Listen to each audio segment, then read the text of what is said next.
have your smartphones and your Bibles, and if you want to follow us on the handout, look at this. We're going into the book of Acts, chapter number 9, verses 3 and 4. Okay, I'm going to read those for a quick second. It says, as he was approaching Damascus, speaking about Saul, as he was approaching Damascus on a mission, a light from heaven shone suddenly down on him.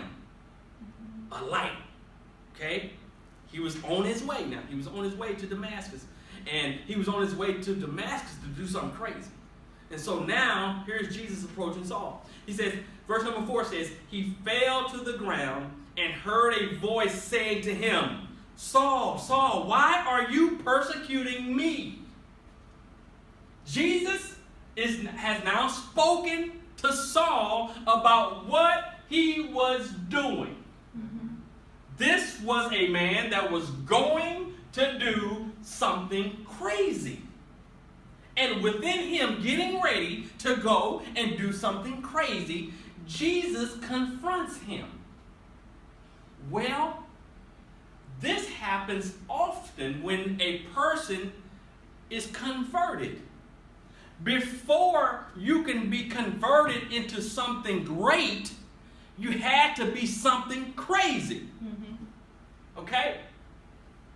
In order for you to look at yourself in the way that God does, you have to look at yourself first unclean before God can clean you. If you think that you are always clean, you're sadly deceiving yourself, as it says in the book of John, the book of 1st or 2nd John, where it says that for a person to walk around here who think that he has not sinned, he is sadly, deceiving himself.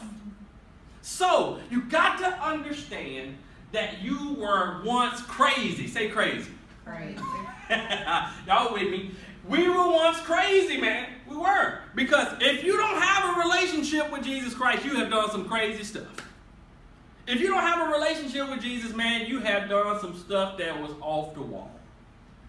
And if a person does not have a relationship with Jesus, he's in a crazy state anyway. And so it takes me to point number 1. His presence, you guys. His presence will show how misdirected you can be. His presence. That's what happened to Saul.